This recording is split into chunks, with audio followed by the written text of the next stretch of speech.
Good morning and welcome to 23 Degrees Sideways. This is my second take on the video. I didn't come out with the topic that I thought I came out with. I ended up talking about population. One of the things that I get into when I talk about terraforming, which is what I'm really talking about, is that there's a core aspect to terraforming, which is that we must change, manage, cope with, control our changes to our environment, the biosphere of the planet. It's not that having 8 billion or 12 billion or 16 billion people is unsustainable.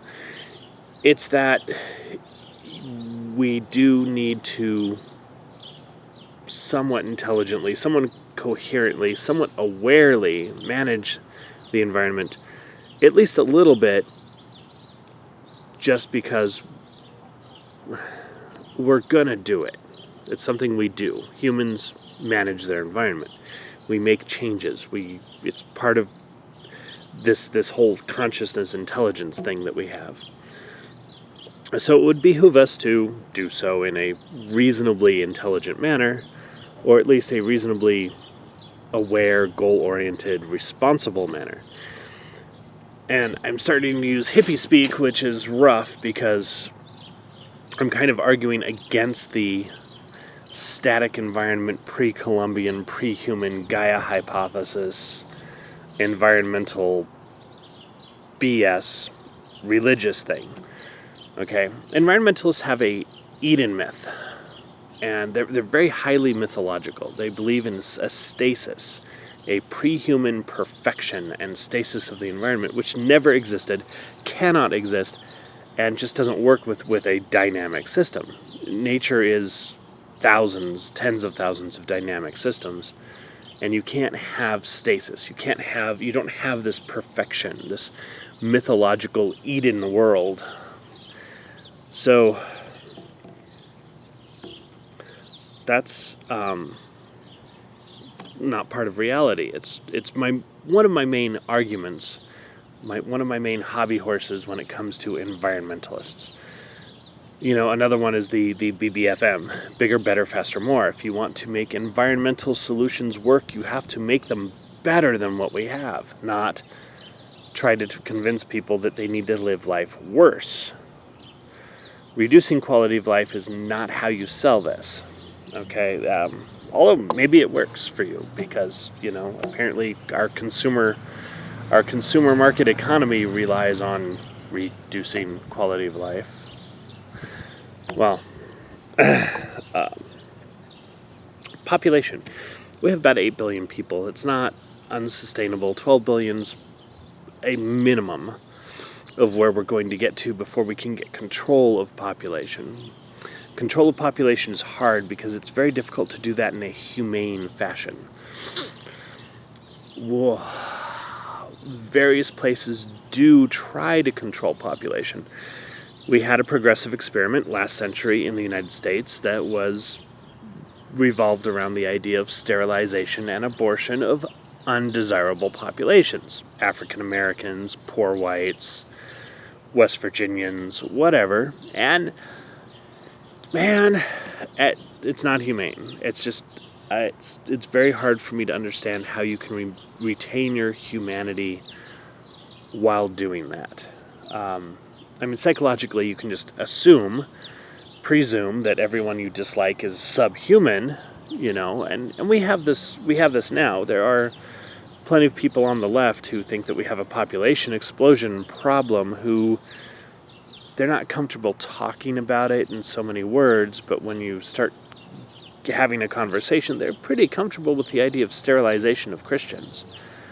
That's their boogeyman, and they're okay with that. The Chinese like to sterilize unassimilated Muslim populations like the Uyghurs. You know, and they're doing forced sterilization of women in prison camps. California does it to their prison population. And, you know, none of this is conspiracy theory. We've got court cases. We've got evidence. We've got video evidence for China. We've got this is a thing. This is a tendency. It's something we have to guard against. And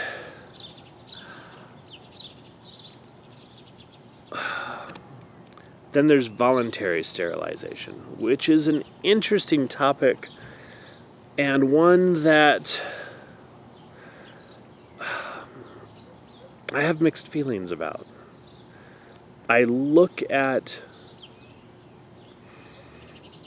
people right now and the programming that they have, and I look at comfortable, middle class, don't have a lot of stress in their lives, American, Western European, American teenagers, and they're in full life emergency, survival, fight or flight, adrenaline dump, high cortisol, oh my God, the world is going to end, stress levels. And it's all put on them, okay? The Greta Thunbergs of the world, they're not, it's not that the world has done anything to them. It's not that they have survival stress. This is grasping for meaning in life in the worst possible way. And you've got a lot of these people, and they're in that 16 to 20, 25 range, and they would gladly have themselves sterilized, spayed or neutered. And, I have a real hard time with the idea that a modern 17-year-old has the emotional life experience, any kind of maturity level that would allow them to make an irreversible decision like that. And similar with this whole idea of gender transition. There's a lot of programmed drama in adolescence right now that I don't think people can make that decision. But at the same time, there's a harsh aspect to that where you want to say, yeah, you are mentally broken enough in such a fashion that you're probably going to pass this on to your children. So if you want to just sterilize yourself, maybe that's not a bad thing. And that's harsh, man. That is really harsh. It's a very, very difficult place for me to go as a compassionate human because I honestly don't believe that this is the fault of the people involved. We have a large amount of social programming that's trying to produce that kind of stress in adolescence, and I don't think it's right. But there's an aspect there of individual freedom where you can't deny it either. Okay, let's get back to the topic, since we're getting close to my 10-minute mark where I'm supposed to actually be on topic. Population bomb. It's the bomb. Our population's okay. We actually, we could structurally deal with the planet the way we are now, around 8 billion people. We can get up to 12 with no problem and still have time to figure out slowly decreasing our population. It's a slow thing because there's a secret joy in all the doom and gloomers when they think about the idea of all the people dying, all those other people, the useless people, not their family, mostly not their family, not their friends, but but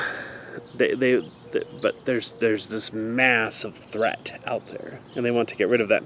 And reducing the number of people isn't going to reduce that threat. That threat that's a mental construct. But even with the doomers who secretly want that, they don't want it the way that people accuse them of wanting it. So we don't want to reduce the population through mass death. I think that the people who do want that are in a mental and spiritual position where they should not be involved in making those decisions. I struggle with this a little bit because there are times where I want an individual's death, okay? If someone goes out and commits a massive crime, I want their death. Doesn't mean that I want the death of 5 billion people. Okay, and that's part of the problem here, is that we're talking about, if you want to talk about fixing population through mass death, you're talking about 5 billion people. That's a lot of people to want dead. I think that this can reverse itself through a sort of cyclical negative population growth. There are aspects to that you can't maintain and still have a society or a group of people that is pro-survival, because reproduction is part of the biological being's survival programming. You can't maintain your humanity and not want children. Okay, you may not want your own children and whatever, but there's societally, to maintain your humanity, you have to want children.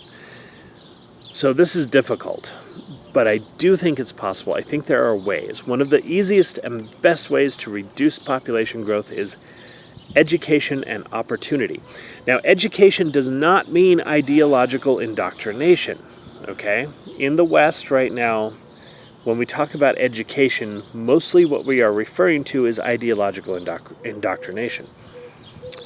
VOTEC, righty-tighty, lefty-loosey, how to fix a car, how to manipulate your environment for your own benefit, is not considered real education in the West.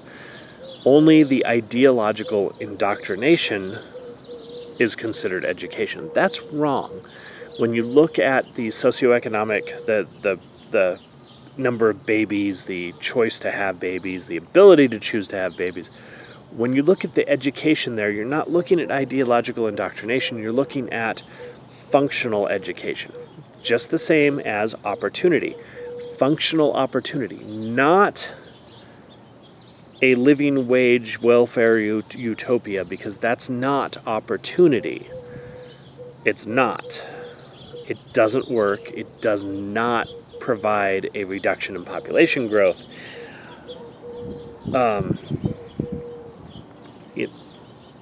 You need to promote opportunity. That's self-direction, self-actualization, so to speak. Okay? Education, opportunity, those help a lot. And that actually might solve the problem all by itself. And it's something that is globally achievable. So that's a simplistic answer, because when you're dealing with 8 billion people, there's no single one answer. But I think education and opportunity is a good goal. It's a good framework.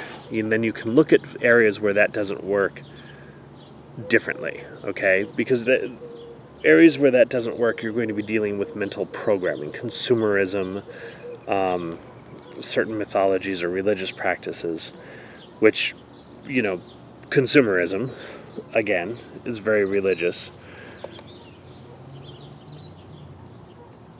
So that I think is where you get that. And that's a really core part of the terraforming idea. As I discuss environmentalism, as I discuss possibilities of solutions with distributism and, national security and long-term environmentalism, planting trees, I do look at things from a point of view of we need to stabilize population, probably reduce population growth. Getting off the planet is a really good option, but we need to be able to get off the planet in a way where we can move tens of millions, hundreds of millions of people in a reasonably fast and affordable fashion. Chemical rockets is not it. You're literally looking at a deus ex machina. You have to have what they call an act of God in the machine, to solve population problem that way. We're going to need gates. We're going to need wormhole gates that sit there on the ground that you can just march people through by the thousands. Thousands every day. That would help, but that's not a solution you can count on. Rocket ships are not going to do it. Rocket ships are going to potentially theoretically provide a way for limited numbers of people to go start their own population bombs on other planets, which is good. Okay? I'm all for that. But it's not a solution to population issues on the planet. And that's a key. This video is getting really long, and I've got so much more to talk about. But when we talk about environmentalism, when I talk about environmentalism, I talk about a pro-human, humane, humanistic, human-oriented process, and I acknowledge freely that population is a core part of determining how we do this. And I think population control is necessary. I don't know, when I look at this, I look at things in terms of 12 and 16 billion people, and I don't know what our sustainable upper limit is. I know the Malthusians and the Neo-Malthusians are full of shit, and that they have no idea what they're talking about. We prove that pretty much every year. So, that's all. Stay sideways. Have a good morning.